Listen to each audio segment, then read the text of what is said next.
नमस्कार साथियों, आज की हमारी इस क्लास में नया टॉपिक होगा भारत को लेकर। पॉइंट है हमारा भारत की जलवायु। जानेंगे सबसे पहले जलवायु क्या है तथा भारत में किस प्रकार की जलवायु पाई जाती है। भारत की जलवायु एक रूपता के साथ तथा विविधताओं के साथ किस प्रकार से व्यवस्थित है।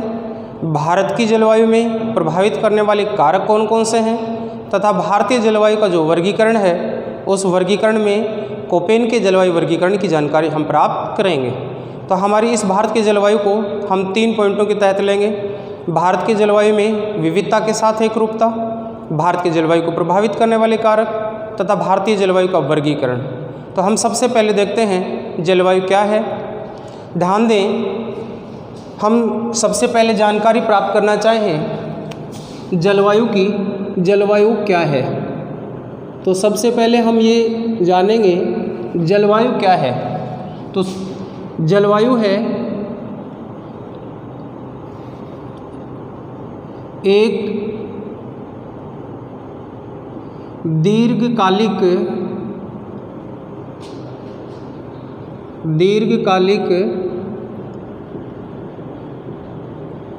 मौसमी दशाओं का योग,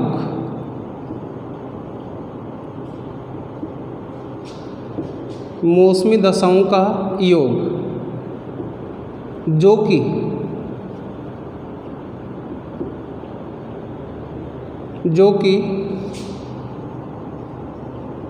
व्यापक क्षेत्र पर बनता है।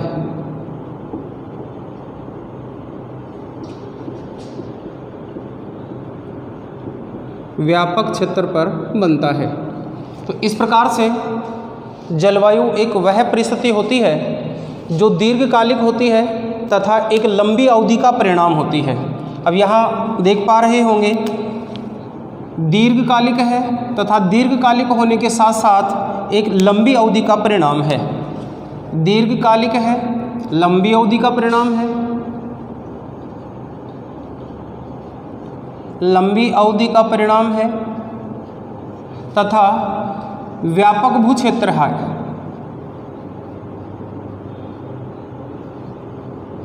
लंबे अर्थात बड़े भूक्षेत्र पर बनती है।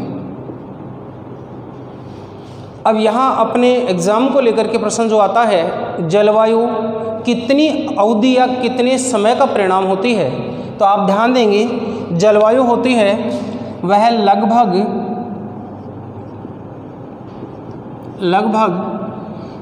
30 वर्ष या इससे अधिक लंबी अवधि का परिणाम है। लंबी अवधि का परिणाम है। ये एग्ज़ाम में डाटा आ चुका है किस परिस्थिति को जलवायु कहा जाता है, लेकिन यही स्थिति हमारी माध्यमिक शिक्षा बोर्ड की पुस्तक में दी हुई है। 50 वर्ष या इससे अधिक लंबी जो अवधि है उसको जलवायु माना गया है। 50 वर्ष या अधिक समय। तो अपने को याद रखना है 30 वर्ष या 30 वर्ष से अधिक लंबी अवधि तक बनने वाली दीर्घकालिक व्यापक क्षेत्र की जो परिस्थितियां होती हैं उनको जलवायु कहा जाता है। ये जो परिस्थितियां होती हैं ये परिस्थितियां मौसमी परिस्थितियां होती हैं, अर्थात मौसम के अनुसार मौसमी परिस्थितियों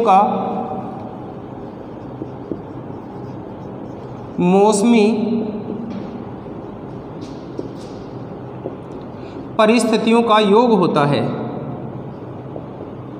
मौसमी परिस्थितियों का योग होता है। अब अपने सामने 3 तथ्य निकल कर के आए हैं, उनको ध्यान देंगे। जलवायु क्या है? जलवायु दीर्घकाल की परिस्थिति है। जलवायु क्या है? जलवायु एक व्यापक क्षेत्र पर बनने वाली मौसमी दशाएं हैं। व्यापक क्षेत्र बड़े भूभाग पर होता है अवधि लंबी होती है, अवधि का संबंध लगभग 30 वर्ष या इससे अधिक लंबी अवधि का परिणाम जो हमें एक साथ ऐसी परिस्थितियाँ लंबे अवधि तक दिखलाई पड़ रही है तो कहलाती है जलवायु। अगर यही परिस्थितियाँ ये कम समय की होती हैं तो इस कम समय की जो परिस्थितियाँ होती हैं उनको कहा जाता है मौसम। कम समय की या अल्प समय की परिस्थितियाँ मौसम कहलाती हैं।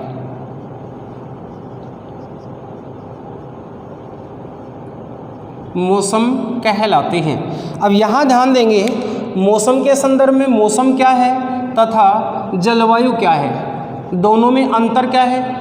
दोनों में सामान्य रूप से जो अंतर अपने को दिखलाई पड़ता है वो समय व क्षेत्र का अंतर होता है।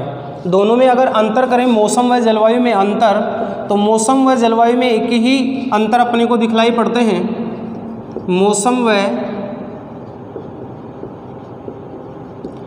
जलवायु में अंतर किस रूप में दिखलाई पड़ता है। देखिए मौसम व जलवायु में अंतर, तो जलवायु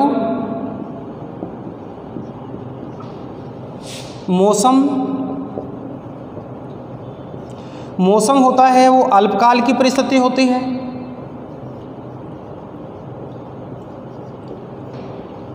अल्पकाल की परिस्थिति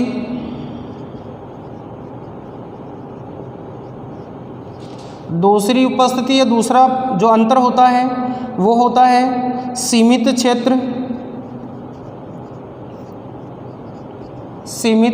क्षेत्र तथा जो जलवायु है उस जलवायु में मौसम के अतिरिक्त जो परिस्थिति पाई जाती है वो किस रूप की पाई जाती है, उसमें अंतर को देखते हैं तो ये दीर्घ परिस्थिति होती है, दीर्घ समय होता है, लंबी अवधि होती है तथा व्यापक क्षेत्र होता है, व्यापक क्षेत्र होता है। तो व्यापक क्षेत्र के रूप में बड़ा भूभाग होगा, एक समान परिस्थितियाँ लंबी अवधि तक बनी रहेंगी, कहलाएंगी जलवायु। क्षणिक समय के लिए बनने वाली, कम समय पर बनने वाली परिस्थिति को कहा जाता है मौसम। जैसा कि आप जानते हैं भारत के संदर्भ में हम चर्चा कर रहे हैं, तो भारत के संदर्भ में हम पाते हैं कि भारत की जलवायु मानसूनी जलवायु है। यही स्थिति हम देखते हैं मौसम के संदर्भ में। तो मौसम हमें क्षणिक समय से लेकर के कुछ सप्ताह की अवधि तक का जो एक समान जो परिस्थितियाँ बनती हैं वो कहलाती हैं मौसम। जैसे कि आंधी का आना, बादलों का बनना, बादलों का बन करके वर्षा का होना, वर्षा होकर के बादलों का समाप्त हो जाना, हवा का चल जाना, इस प्रकार की बदलती हुई जो क्षणिक परिस्थितियाँ होती हैं वो मौसम कहलाती हैं। तथा एक समय तक लंबी अवधि तक बनने वाली ऐसी ही दीर्घकालिक जो परिस्थितियाँ होती हैं जलवायु कहलाती हैं। तो जलवायु का संबंध ऋतुओं से होता है तथा मौसम का संबंध क्षणिक होता है। तो इस रूप में इसका उदाहरण भी पूछ लिया जाता है, मौसम और जलवायु में किस प्रकार की अवस्थाओं को शामिल किया जाता है, तो ये ऋतुवत होती हैं, ऋतुवत होती हैं या ऋतुओं के साथ इसका संबंध पाया जाता है तथा ये क्षणिक होती हैं, क्षणिक होती हैं, पल भर के लिए होती हैं, सप्ताह की हो सकती हैं। अब क्षणिक होंगी तो किस प्रकार से होंगी, जैसे कि बादलों का बनना,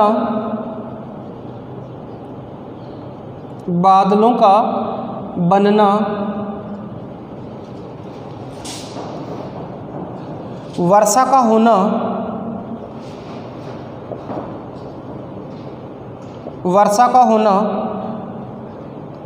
आंधियों का चलना,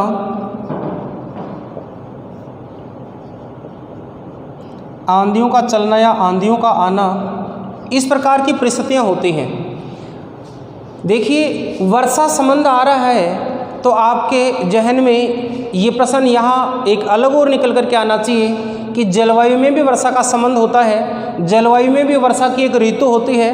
देखिए वर्षा के कई प्रकार होते हैं। आपने मावठ की वर्षा का संबंध सुना होगा, आपने पर्वतीय वर्षा का संबंध सुना होगा। इस प्रकार से जो वर्षा की जो उपस्थिति होती है वो अलग अलग प्रकार से होती है और क्षणिक समय के लिए बनकर के अल्पकाल की जो ऐसी दशाएं बन जाती हैं वो मौसम के अंतर्गत आती हैं।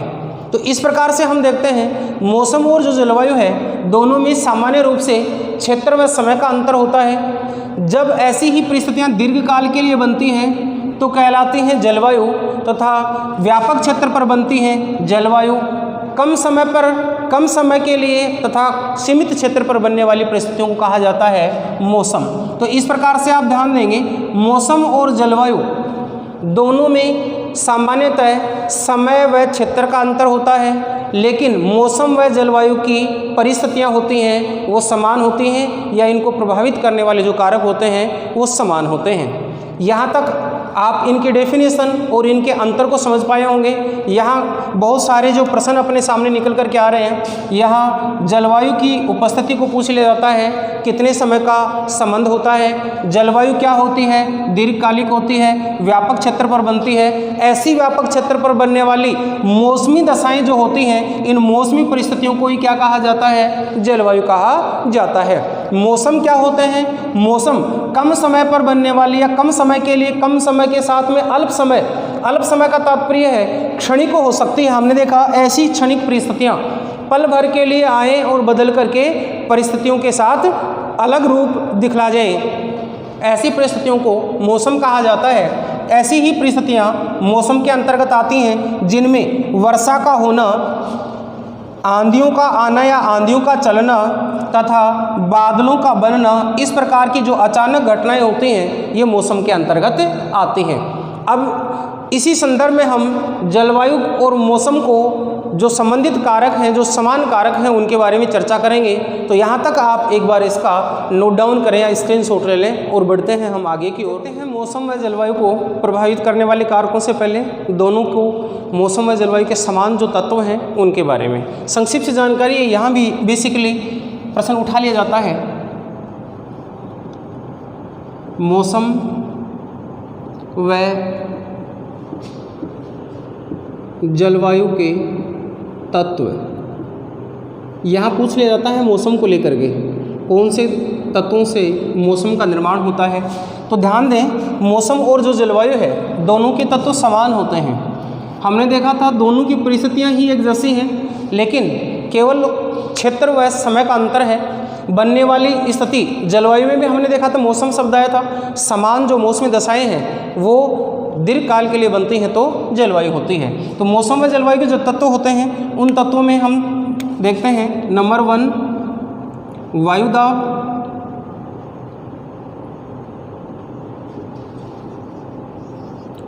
तापमान,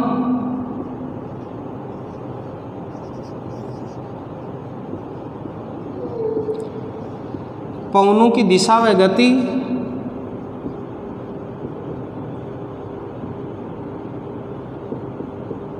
पवनों की दिशा व गति,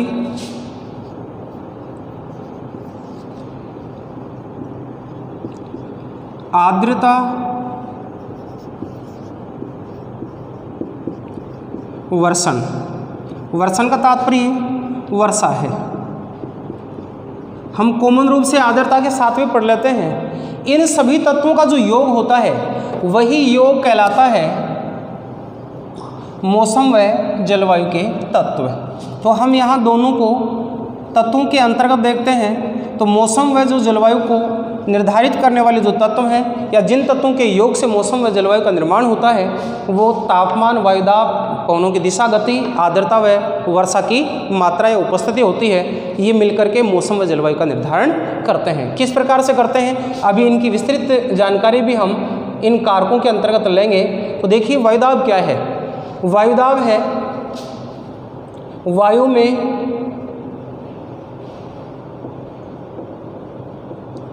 पाया जाने वाला भार, पाया जाने वाला भार वायुदाब कहलाता है। डिपेंड किस पर करता है वायुदाब? तापमान पर डिपेंड करता है। वायु जितनी ठंडी रहेगी वायुदाब उतना ही अधिक रहेगा, तथा जितनी वायु गर्म रहेगी उतना ही वायुदाब कम रहेगा। ध्यान रहे, अभी हम इनकी विस्तृत और व्याख्या करने वाले हैं। तापमान का सीधा संबंध होता है ऊष्मा से या सूर्य से प्राप्त ऊर्जा, सूर्य से प्राप्त ऊर्जा, पवनों की दिशा व गति। अब यहाँ ध्यान दें, पवनों की दिशा व गति के संदर्भ में बात कर रहे हैं, तो सामान्य तौर पर तो सबसे पहले आप ये जानें कि पवनें होती क्या हैं। पवनें क्या होती हैं? पवनें उच्च वायुदाब से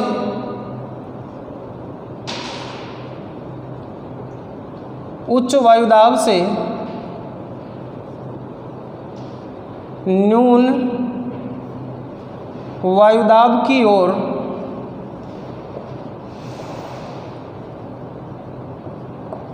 चलने वाली वायु राशि होती है, वायु राशि होती है। ये ध्यान दें, पवन या हवा होती क्या है? उच्च वायुदाब से न्यून वायुदाब की ओर चलने वाली वायु राशि को पवन कहा जाता है।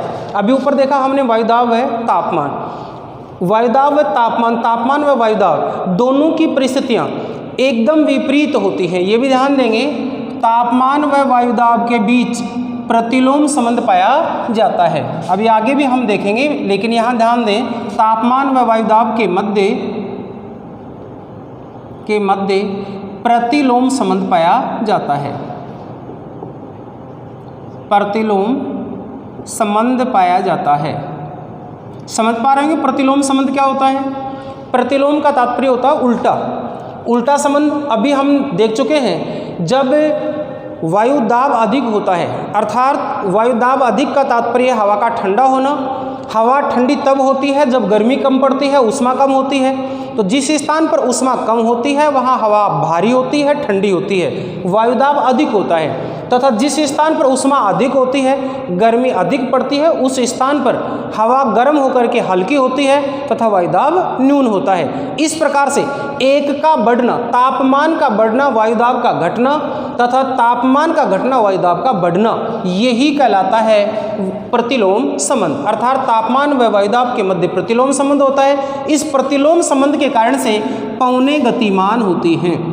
अर्थात ये प्रतिलोम जो परिस्थिति होती है, इनके मध्य अंतर ही पवनों की गति का परिणाम होता है। अर्थात उच्च वायुदाब क्षेत्र से पवनें सदा न्यून वायुदाब की ओर गति करते हैं। ध्यान रहे, एग्जाम की दृष्टि से इम्पोर्टेंट है, पवनें चलती हैं। अगर हम जिस स्थान पर भी निवास करते हैं उसके आसपास हमने कभी वायु का चलना महसूस किया है, तो हम जरूर देख पाते हैं कि एक दिशा से दूसरी दिशा की ओर पवनें चल रही हैं। तो इसका तात्पर्य ये हुआ कि जिस दिशा से पवन आ रही है तथा एक जिस दिशा की ओर पवन जा रही है, तो जिस स्थान से पवन आ रही है उस दिशा में उच्च वायुदाब बन रहा है तथा जिस दिशा की ओर गमन कर रही है, जा रही है, उस क्षेत्र में आगे कहीं ना कहीं न्यून वायुदाब का केंद्र बन रहा है। इस प्रकार से सदा हवाएं उच्च वायुदाब से न्यून वायुदाब की ओर गति करती हैं। हम उत्तर भारत में देख पाते हैं, विशेषकर का हम राजस्थान वाले क्षेत्र में देख पाते हैं, गर्मी की ऋतु में हमें यहाँ लू नामक एक हवा का चलना प्रतीत होता है। ये परिणाम भी हमें उच्च वायुदाब और न्यून वायुदाब का ही दिखलाई पड़ता है। तो पवनें, अगर लू अपने जहन में प्रश्न आता है तो आपके सामने ये भी आता होगा लू किस प्रकार की पवनें हैं। तो आप यहाँ समझें, पवनों की जो परिस्थिति होती है या पवनों की जो उपस्थिति होती है वो 3 प्रकार की होती है। हम इनको और आगे डिटेल से नीचे देखेंगे, एक बार विस्तृत रूप में इन्हीं को देखें। पवनें 3 प्रकार की होती हैं। एक पवनें होती हैं स्थायी पवनें, एक पवनें होती हैं मानसूनी पवनें तथा एक होती हैं स्थानीय पवनें। अब ये जहन में आया होगा लू किस प्रकार की पवन है, तो लू जिस प्रकार की पवन है उसका उदाहरण है स्थानीय पवन। लू है वो स्थानीय पवन का उदाहरण है। लू स्थानीय पवन का उदाहरण है जो उत्तर भारत में ग्रीष्म ऋतु में चलने वाली एक शुष्क व उष्ण हवा है। शुष्क है वह उष्ण है। ध्यान दें, लू है एक शुष्क उष्ण पवन है वो लू कहलाती है। अब यहाँ लू के अतिरिक्त भी ऐसी कोई स्थानीय पवनें हो सकती हैं, हम उनकी भी कुछ जानकारी यहाँ देख लें, लेकिन उनका संबंध भारत के साथ नहीं है। ऐसी ही पवनों में हम कहते हैं चिनूक पवन,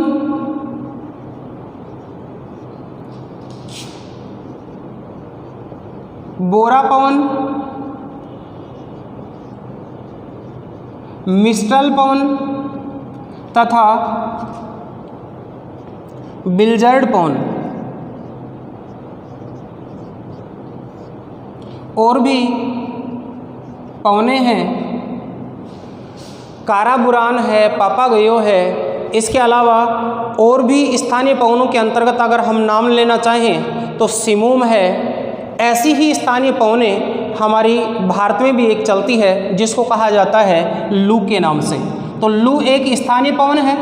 इस पवन की जो उत्पत्ति है वो उच्च वायुदाब और न्यून वायुदाब के कारण एक क्षेत्र विशेष में होती है। ऐसी क्षेत्र विशेष में पैदा होने वाली हवाओं को कहा जाता है स्थानीय पवनें। ये दो प्रकार की होती हैं। स्वभावतः इन पवनों के दो प्रकार होते हैं और ये याद रखें, इसीलिए कुछ नाम बताए गए हैं आपको। यहाँ इन पवनों की जो उपस्थिति हमने बताई लू के रूप में। लू किस प्रकार की पवन है? लू हमने देखा उष्ण शुष्क पवन है, तो ये गर्म पवन के रूप में जानी जाती है। तथा चिनूक किस प्रकार की पवन है? ये हिमबक्षणी पवन कहलाती है। हिम का बक्षण तब करते हैं जब ये गर्म होगी। तो याद रखें ये गर्म पवनों का योग है लू व चिनूक। तथा बोरा किस प्रकार की पवन है? बोरा एक शीत या ठंडी पवन का नाम है। तो आप इसी प्रकार से आप ध्यान देंगे स्थानीय पवनों के दो प्रकार होते हैं जिनका हम आगे पवन तंत्रों के अंतर्गत भी अध्ययन करेंगे। स्थानीय पवनें गर्म पवन व ठंडी पवन के रूप में जानी जाती हैं। एक उष्ण पवनें होती हैं, एक शीत पवनें होती हैं। उनके अंतर्गत हमारी जो लू है वो है उष्ण व शुष्क पवन। उष्ण शुष्क पवन, उष्ण शुष्क पवन लू कहलाती है। स्थायी पवनों के अंतर्गत व मानसूनी पवनों के अंतर्गत और हम देखें तो हमारे सामने हमने अभी सबसे पहले टॉपिक की शुरुआत के लिए हमने कहा था हम पढ़ेंगे भारत की जलवायु को प्रभावित करने वाले कारक तथा भारत के जलवायु का वर्गीकरण। तो उसके साथ ही हम एक संक्षिप्त सी जानकारी हम भारत में मानसून तंत्र के लिए भी लेंगे। और वो मानसून क्या है? तो मानसून एक प्रकार की सामयिक पवन होती है जो ऋतुवत अपने दिशा में उत्क्रमण कर लेती है, बदलाव कर लेती है। अर्थात एक निश्चित समय तक एक दिशा की ओर गतिमान करती है तथा एक निश्चित समय बाद में अपनी विपरीत दिशा की ओर गति करना प्रारंभ कर देती है। अर्थात एक वर्ष में दो बार अपना समय परिवर्तन के साथ साथ उत्क्रमण कर लेती है या बदलाव कर लेती है। ऐसी पवनों को कहा जाता है मानसूनी पवनें। तो मानसूनी पवनें ये सामयिक पवनें होती हैं, ये स्थानीय पवनें कहलाती हैं। मानसूनी पवन सामयिक पवनों का उदाहरण होता है, सामयिक पवन कहलाती है, सामयिक पवन होती है। अब यहाँ भारत के संदर्भ में यहाँ प्रश्न पूछा जा सकता है मानसूनी पवनें किस प्रकार की पवनें हैं? लू को हमने देख लिया, लू एक स्थानीय पवन है। लू किस प्रकार की पवन का उदाहरण है? उष्ण शुष्क पवन का उदाहरण है। मानसून पवनें किस प्रकार की पवनें होती हैं? सामयिक पवनें होती हैं। और सामयिक पवनें मानसून के रूप में ऐसी पवनें जो वर्ष में कम से कम दो बार अपना स्थान परिवर्तन और दिशा परिवर्तन करती हों, इन पवनों को कहा जाता है मानसूनी। तथा जो स्थायी पवनें होती हैं, ये स्थायी पवनें मुख्यतः तीन प्रकार की होती हैं। एक होती हैं व्यापारिक पवनें, एक होती हैं पछुआ पवनें तथा एक होती हैं ध्रुवीय पवनें। ये तीन प्रकार की पवनें होती हैं। इन स्थायी पवन प्रभाव में आकर के जलवायु का निर्धारण होता है। प्यारे विद्यार्थियों, हमने भारत की सामान्य जानकारी देखी थी, general basic introduction of India देखा था। हमारी इन विगत क्लासों के जो वीडियो हैं उनमें आप भारत की सामान्य जानकारी को उठा करके देखिए। वहाँ हमने देखा था भारत से गुजरने वाली एक अक्षांश रेखा जिसको हम 23.5 डिग्री उत्तरी अक्षांश कहते हैं, जिसको हम कर्क रेखा के नाम से जानते हैं। कर्क रेखा के उत्तर में भारत की जलवायु कुछ अलग प्रकार की पाई जाती है, कर्क रेखा के दक्षिण में भारत की जलवायु कुछ अलग प्रकार की पाई जाती है। उसका संबंध किससे था? इन पवनों के प्रभाव वाले क्षेत्र के साथ ही था। क्योंकि हमने देखा था संपूर्ण पृथ्वी पर हमने कटिबंधों का निर्धारण देखा था। तीन प्रकार के कटिबंध थे, तीन प्रकार की इन हवाओं का निर्धारण उन्हीं क्षेत्रों में पाया जाता है। जहां हमने देखा था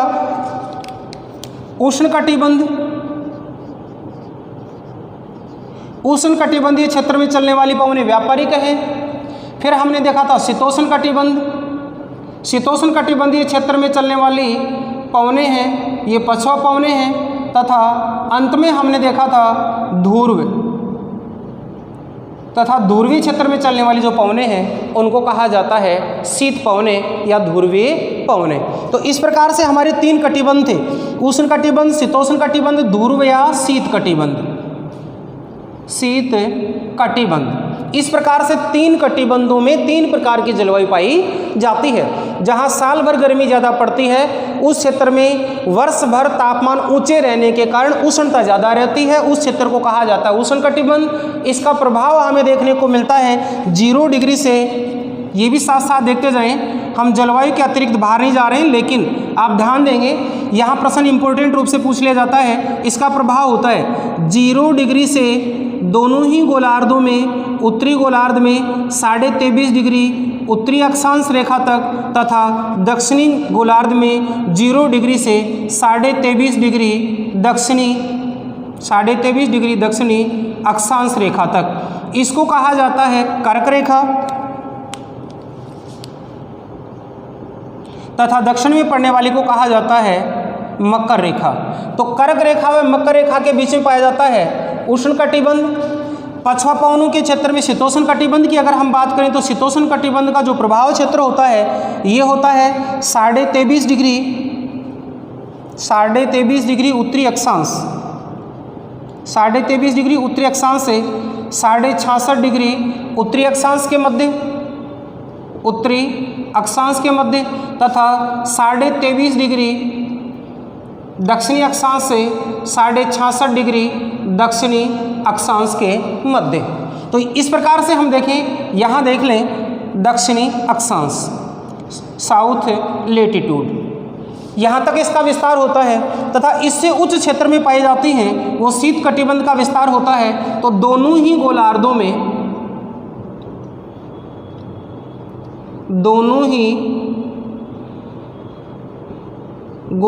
में 66.5 डिग्री से उत्तर, दोनों ही गोलार्धों में 66.5 डिग्री से ध्रुव तक, 66.5 डिग्री से उच्च, यहाँ तक शीत कटिबंध पाया जाता है। तो इस प्रकार से हम देखते हैं कि हमारे 3 कटिबंधों में 3 प्रकार की जलवायु पाई जाती है। 3 कटिबंधों में भारत का संबंध 2 कटिबंधों से आता है। क्योंकि हमने भारत के अक्षांशों की बात की तो भारत के अक्षांशों का विस्तार 8 डिग्री उत्तरी अक्षांश से, देखिए पहले साथियों हमने भारत की जो उपस्थिति देखी थी, मैं एक मिनिएचर के माध्यम से आपको समझा रहा हूँ, थोड़ा सा आप इसको आउटलाइन के रूप में समझने का प्रयास करना। अगर हम भारत की चर्चा करें तो भारत की उपस्थिति हमें कुछ इस प्रकार से दिखलाई पड़ती है। तो हमने भारत की उपस्थिति अक्षांशों में 8 डिग्री 4 मिनट उत्तरी अक्षांश से तथा 37 डिग्री 6 मिनट उत्तरी अक्षांश, इनके बीच में देखी थी। और इन्हीं अक्षांशों के बीच हमारे 2 कटिबंध पड़ते हैं, उष्ण कटिबंध व शीतोष्ण कटिबंध। अर्थात भारत की जलवायु पर इन अक्षांशों के आधार पर हमारी 2 प्रकार की जलवायु पाई जाती है, उष्ण कटिबंधीय जलवायु व शीतोष्ण कटिबंधीय जलवायु। आगे आने वाले पॉइंटों में यही चर्चा थोड़ा सा और विस्तृत रूप में होगी। इस जलवायु का प्रभाव किस रूप में पड़ता है, अक्षांशों के साथ स्थिति जानेंगे। लेकिन हम देख रहे हैं पवनों की दिशा के साथ पवनों की जो उपस्थिति वो धरातल के ऊपर 3 प्रकार से देखने को मिलती है। स्थायी पवनें होती हैं, मानसून या सामयिक पवनें होती हैं और स्थानीय पवनें होती हैं। इन पवनों की जो गति होती है उच्च वायुदाब से सदा न्यून वायुदाब की ओर चलती है। यही पवनें किसी स्थान विशेष पर जिस प्रकार के स्वभाव को लेकर के जाती हैं वहाँ की जलवायु में परिवर्तन ला देती हैं। जिस प्रकार से उत्तर भारत में चलने वाली जो लू है वो वहाँ की जलवायु में उष्णता ला देती है तथा जलवायु को उपोष्ण बना देती है। तथा जिस स्थान पर चलने वाली शीत पवनें होती हैं, बोरा पवनें, ये जिस क्षेत्र से गुजरती हैं वहाँ की जलवायु में शीतलता ला देती हैं। जैसे कि साइबेरियाई क्षेत्र से चलने वाली ठंडी हवाएं हिमालय तक आते आते रुक जाती हैं, यही पवनें अगर भारत तक आती तो भारत की जलवायु में क्या कर देती, शीतलता ला देती। इस प्रकार से चलने वाली जो पवनें होती हैं वो जलवायु को प्रभावित करती हैं। तो पवनों की जो उपस्थिति है मौसम को बनाती है, जलवायु को बनाती है। आर्द्रता और वर्षण के साथ देखें, आर्द्रता यानी तात्पर्य होता है नमी। आर्द्रता हम नमी के संदर्भ में लेते हैं। वायु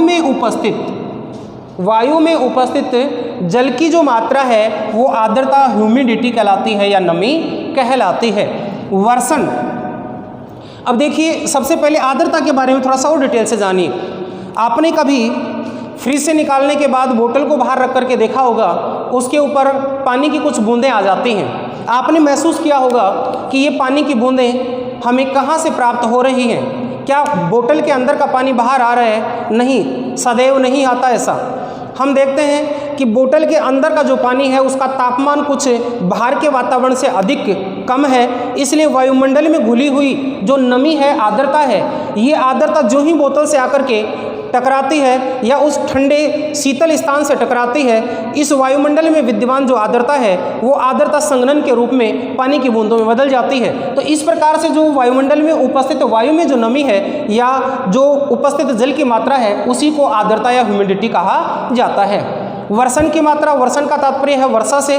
तो वर्षा के भी कुछ प्रकार होते हैं। वायुमंडल में उपस्थित यही आर्द्रता की मात्रा जब बूंदों के रूप में गिरती है तो वर्षा के रूप में होती है, जब बर्फ के रूप में गिरती है तो हिमपात के रूप में होती है। तो जिस स्थान पर वर्षा की जिस प्रकार की उपस्थिति होती है, जलवायु व मौसम उसी प्रकार के बनते हैं। जैसे कि भूमध्य रेखीय क्षेत्रों में हम देखें, उष्णकटिबंधीय क्षेत्र है, लेकिन उष्णकटिबंधीय में भी भूमध्य रेखा के जो निकट वाला क्षेत्र है, इस क्षेत्र में सदा गर्मी अधिक पड़ने के कारण प्रतिदिन वर्षा होती है और वहाँ आर्द्रता की मात्रा ज़्यादा होती है तथा वर्षा का प्रकार पाया जाता है। तो इस प्रकार से जिस स्थान पर जितनी आर्द्रता तथा वर्षा की मात्रा होती है, जलवायु उसी प्रकार की पाई जाती है।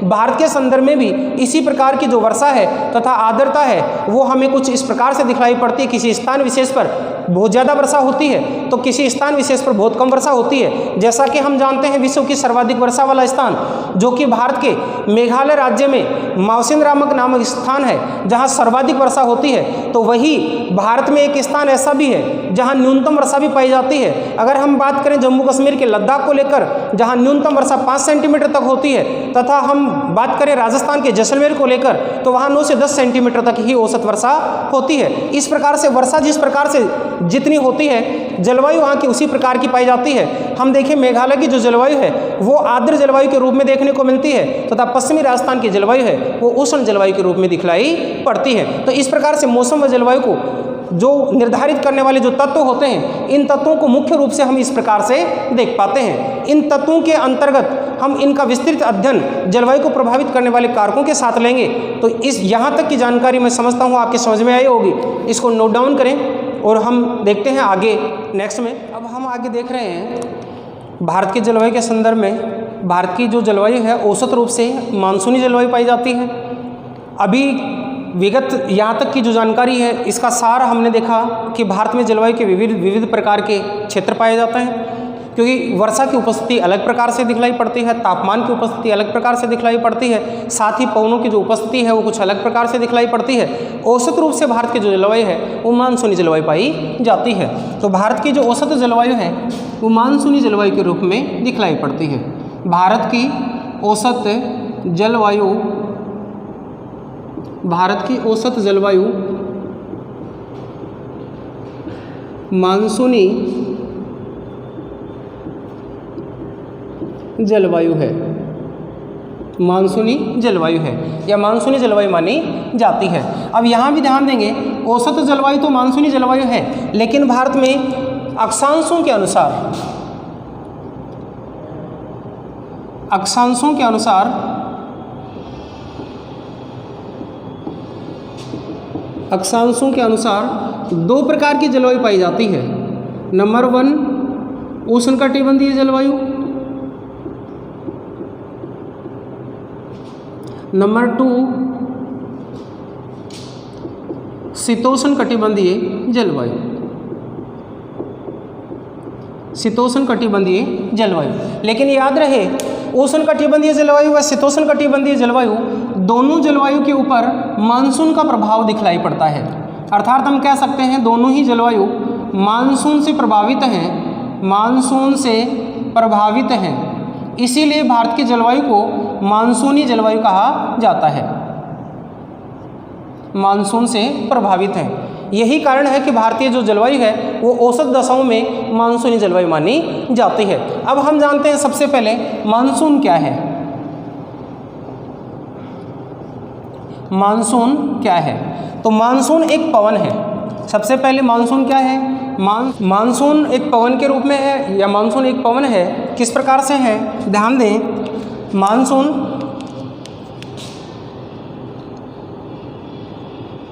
एक ऋतुवत दिशा में परिवर्तन करने वाली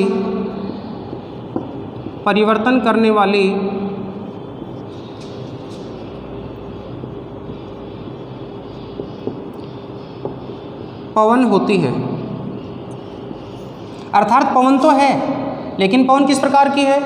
एक ऋतुवत दिशा में परिवर्तित करने वाली या परिवर्तन होने वाली हवा को ही मानसून कहा जाता है। एक ऋतुवत दिशा में परिवर्तन करने वाली पवन मानसून कहलाते हैं।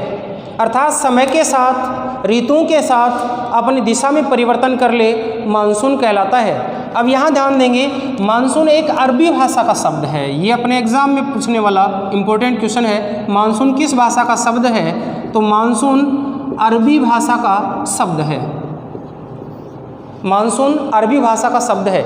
ये भी ध्यान रखें, मौसम शब्द है वो किस भाषा का शब्द है? तो मौसम भी अरबी भाषा का शब्द है, इसी से मानसून बना है। तो मौसम जो शब्द है वो भी अरबी भाषा का शब्द है। मौसम भी अरबी भाषा का शब्द है। इस मौसम शब्द से मानसून की उत्पत्ति हुई है। मानसून शब्द की उत्पत्ति हुई है। मानसून शब्द की उत्पत्ति हुई है। तो मौसम शब्द से मानसून बना। मानसून क्या है? अभी हमने देखा मौसम क्या है। मौसम किसी स्थान पर, संक्षिप्त स्थान पर, कम स्थान पर, छोटे स्थान पर बनने वाली कम समय की या अल्पकालिक जो परिस्थितियाँ थी मौसम कहलाती हैं। लेकिन यहाँ देखिए ये ऋतुवत बन रही है तथा एक दिशा में निश्चित जो परिवर्तन है वो मानसून है। अर्थात मौसम नहीं है, ये एक ऋतुवत परिवर्तन। हमने देखा था ऋतु किस में आती हैं? ऋतु जलवायु में आती हैं। तो ऐसी परिस्थितियाँ जो एक निश्चित ऋतु में आकर के पवनों की दिशा में परिवर्तन हो जाता है वो मौसम नहीं कहलाता, वो मानसून कहलाता है। और इसी प्रकार से मानसून भारत में वर्षा करता है। तो मानसून है वो एक निश्चित ऋतु में होने वाली एक चलने वाली पवन है जो कि वर्षा के लिए उपयोगी है या वर्षा करने में सहायक है।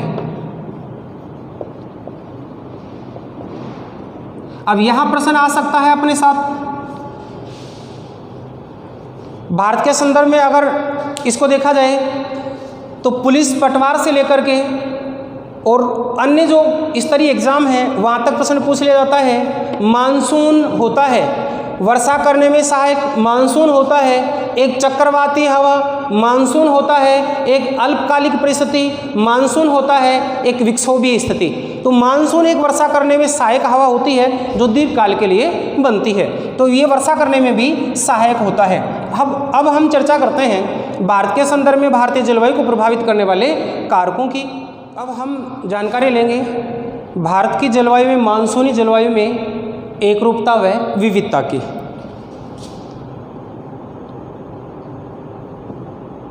भारतीय जलवायु में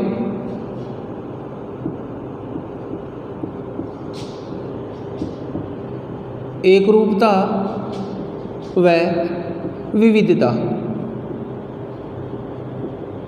देखिए प्यारे साथियों, यहाँ हमें भारत में जलवायु में समानता भी पाई जाती है, एक रूपता भी दिखलाई पड़ती है तथा अंतर भी दिखलाई पड़ता है।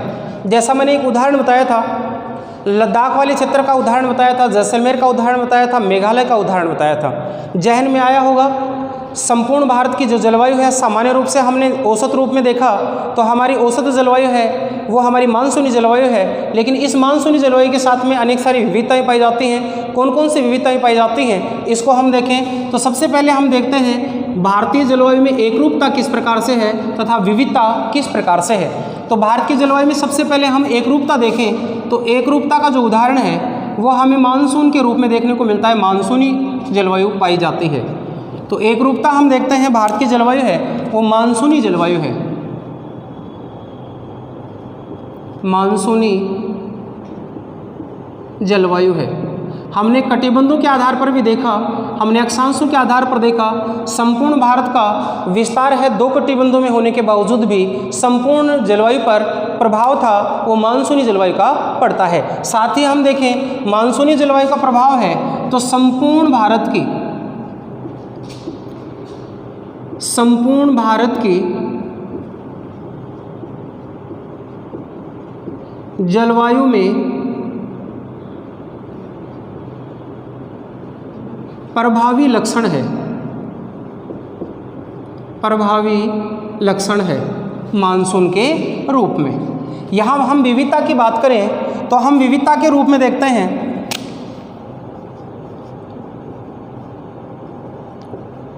किस किस प्रकार की विविधता पाई जाती है। तो इसकी जानकारी हम लें तो सबसे पहले हम विविधता का पहला प्रकार देखते हैं। किस प्रकार की विविधता देखने को मिलती है तो सबसे पहले विविधता का प्रकार होता है तापमान की विविधता। तापमान की विविधता, तापमान की विविधता पाई जाती है। अब यहाँ ध्यान दें तापमान की विविधता भारत में किस प्रकार से पाई जाती है। अब यहाँ देखें भारत की जो स्थिति है, उपस्थिति है वो हमें कुछ इस प्रकार से दिखलाई पड़ती है।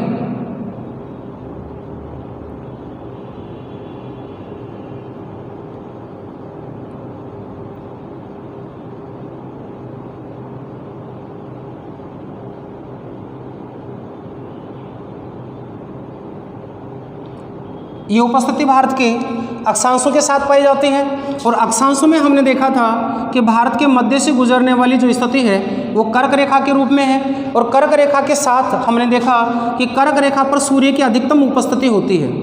सूर्य की जो लास्ट उपस्थिति होती है वो कर्क रेखा पर होती है और वो माह होता है जून माह है। जून माह में सूर्य की उपस्थिति कर्क रेखा पर होने के कारण से दक्षिण भारत है, इस दक्षिणी भारत में गर्मी अधिक पड़ती है, उष्ण उपस्थिति होती है, गर्मी अधिक रहती है तथा इस प्रदेश में गर्मी तो नहीं रहती लेकिन ज़्यादा ठंडक भी नहीं रहती।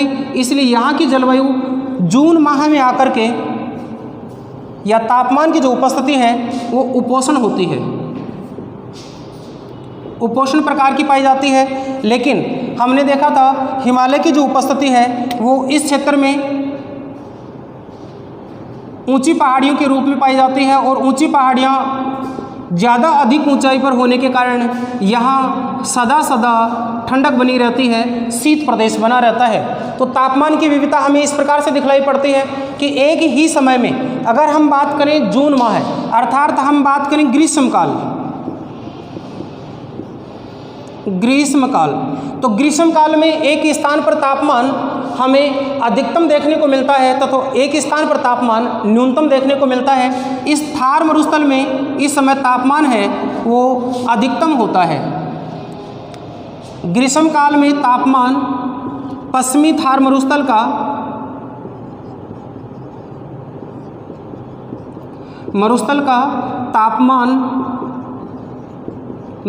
तापमान है ये चला जाता है 48 से 50 डिग्री औसत एवरेज, 48 डिग्री से लेकर 50 डिग्री सेंटीग्रेड तक चला जाता है और ये प्लस में होता है। लेकिन कुछ पर्टिकुलर स्थान विशेष की बात करें हम, जैसे जैसलमेर, तो जैसलमेर क्षेत्र का जो तापमान है ये और भी अधिक पाया जाता है और यहाँ उपस्थिति तापमान हमें लगभग 55 डिग्री सेंटीग्रेड के आसपास देखने को मिलता है, 55 डिग्री सेंटीग्रेड तापमान देखने को मिलता है। इस प्रकार से अगर हम देखें तो ग्रीष्म काल में तापमान उच्चतम जो स्थिति है वो पश्चिमी राजस्थान वाले क्षेत्र में पड़ती है, और पश्चिमी राजस्थान वाला क्षेत्र जून माह में अधिक गर्मी प्राप्त करने के बाद गर्म होकर के हल्का हो जाता है, न्यून वायुदाब का केंद्र स्थापित हो जाता है। लेकिन ध्यान दें, इसी समय अगर हम लद्दाख की बात करें तो इस लद्दाख वाले क्षेत्र में तापमान होता है वो 20 डिग्री सेंटीग्रेड तापमान होता है।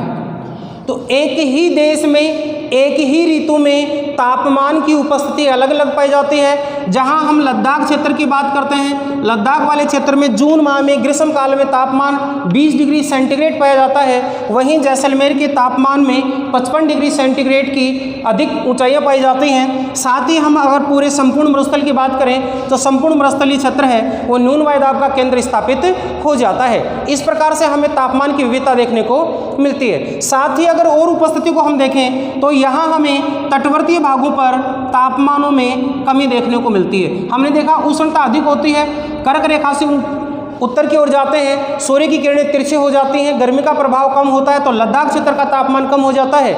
लेकिन अगर अभी इसी प्रदेश की ओर बात करें हम तो यहाँ दूसरा प्रभाव भी कार्य करता है। अगर हम यहाँ कोची की बात करें तो कोची क्षेत्र का जो तापमान है वो वर्ष भर लगभग 18 डिग्री सेंटीग्रेड से 20 डिग्री सेंटीग्रेड तक पाया जाता है। ग्रीष्म काल में भी यहाँ अधिक गर्मियाँ नहीं पड़ती हैं, क्योंकि इसके आसपास वाला जो क्षेत्र है वो जल वाला क्षेत्र होने के कारण, इस प्रदेश में जल होने के कारण जल का प्रभाव होता है, जल की उपस्थिति है। इस जल की उपस्थिति के कारण यहाँ तापमान बढ़ नहीं पाते हैं, क्योंकि जल का स्वभाव और स्थल का स्वभाव अलग प्रकार का है। ये हम अभी भारत की जलवायु को प्रभावित करने वाले कारकों में देखेंगे तो ये हम तापमान की विविधता देख पाते हैं। हमारी संपूर्ण भारत की जलवायु मानसूनी जलवायु है, बावजूद भी भारत की जो जलवायु है उस पर तापमान में विविधता देखने को मिलती है। इस प्रकार से हम तापमान की विविधता को जानते हैं। आगे हम देखते हैं तापमान की विविधता के बाद में वर्षण की विविधता। तो ध्यान दें आगे की ओर, वर्षा की विविधता के अंतर्गत देखें तो जो वर्षा होती है उस वर्षा का जो क्षेत्र विशेष है वो भी हमें कुछ अलग प्रकार से दिखलाई पड़ता है। भारत में होने वाली जो वर्षा है वो सर्वत्र समान नहीं है, असमान वर्षा पाई जाती है। संपूर्ण भारत में असमान वर्षा पाई जाती है, और ये असमान वर्षा हमें कुछ इस प्रकार से दिखलाई देती है। भारत में सर्वाधिक वर्षा है वो हमें मेघालय क्षेत्र में देखने को मिलती है।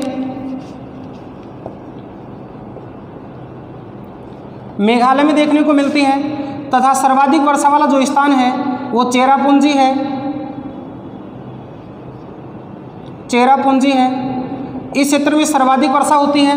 अब यहाँ ध्यान देंगे, पर्टिकुलर अगर चेरापूंजी की बात करें तो यहाँ वर्षा 1141 सेंटीमीटर तक वर्षा होती है। एग्जाम की दृष्टि से इम्पोर्टेंट है। अगर मेघालय की पहाड़ियों की बात करें तो यहाँ मेघालय की पहाड़ियों की जो औसत वर्षा है, मेघालय की जो पहाड़ियाँ हैं,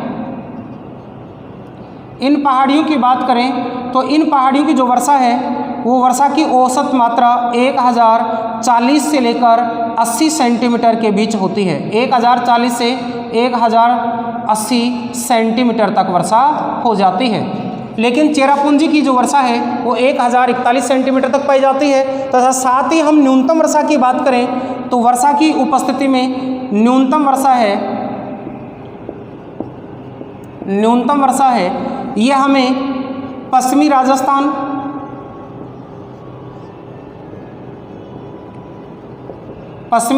में देखने को मिलती है। और पश्चिमी राजस्थान में यही जो वर्षा की उपस्थिति है वो 9 से 10 सेंटीमीटर पाई जाती है। 9 से 10 सेंटीमीटर पाई जाती है। तो इसकी उपस्थिति हमें संपूर्ण भारत में वर्षा की अंतर के साथ देखने को मिलती है। साथ ही अगर हम वर्षा के साथ में वर्षण की बात करें तो वर्षण की जो उपस्थिति है वो भी कुछ अलग प्रकार से दिखलाई पड़ती है। वर्षण की उपस्थिति कहीं हमें बूंदों के रूप में, वर्षा या जल के रूप में दिखलाई पड़ती है, तथा कहीं कहीं हमें हिम के रूप में दिखलाई पड़ती है।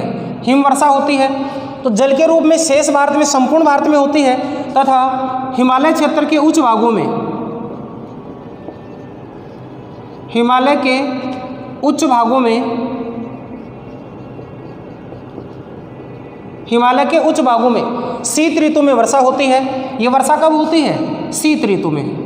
सामान्यतः शीत ऋतु की विशेषता है, शीत ऋतु में हिमालय वाले क्षेत्र में हिमानी वर्षा होती है, बर्फ़ के रूप में वर्षा होती है, हिमपात कहा जाता है, तथा शेष भारत में होने वाली वर्षा है, चाहे वो शीतकाल में होती है, चाहे वो ग्रीष्म काल में होती है, मानसून काल में होती है, इस वर्षा का जो शेष भाग है, तो शेष भारत में ये वर्षा है, ये वर्षा के रूप में होती है सभी ऋतुओं में।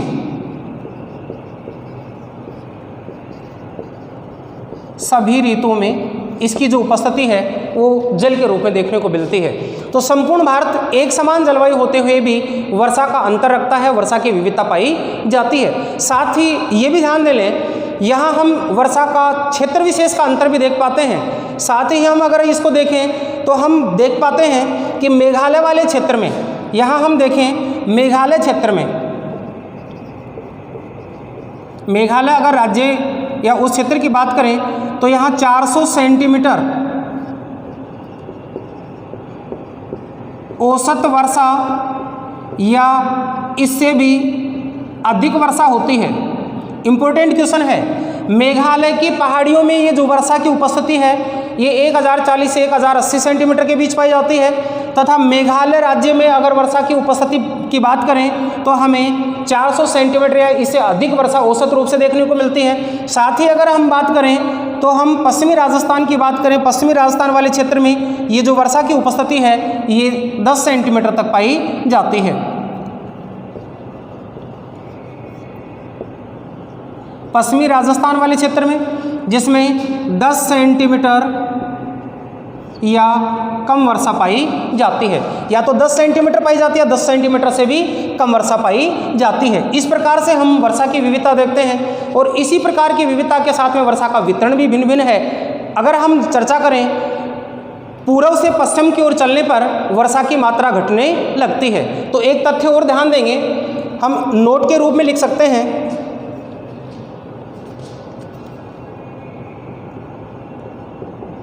नोट के रूप में लिख सकते हैं इन्हीं सभी जानकारियों के साथ।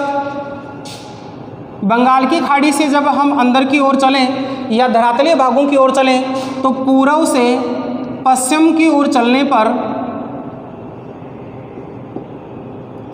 पश्चिम की ओर चलने पर वर्षा की मात्रा में कमी आती है, कमी आती है। इस प्रकार से आप ध्यान रखेंगे, प्रश्न लॉजिकली पूछ लिया जाता है कि कौन से क्षेत्र में वर्षा अधिक होती है। हम इसको मानसून तंत्र के तहत देखेंगे, कौन सा मानसून अधिक वर्षा करता है। हमारा दक्षिणी पश्चिमी मानसून, जिसको हम दो शाखाओं में पढ़ते हैं, एक पढ़ते हैं अरब सागरीय मानसून, एक को पढ़ते हैं बंगाल की खाड़ी का मानसून। बंगाल की खाड़ी का मानसून वर्षा अधिक करता है, लेकिन आर्द्रता की मात्रा अरब सागरीय मानसून में ज़्यादा होती है। इस प्रकार से बनने वाले कुछ लॉजिकली प्रश्न होंगे। आज की क्लास को हम यहीं विराम देते हैं। अगर आप इस चैनल पर नए हैं तो चैनल को सब्सक्राइब करना न भूलें। साथ ही अगर क्लास पसंद आती है तो वीडियो को लाइक और शेयर भी करें। धन्यवाद।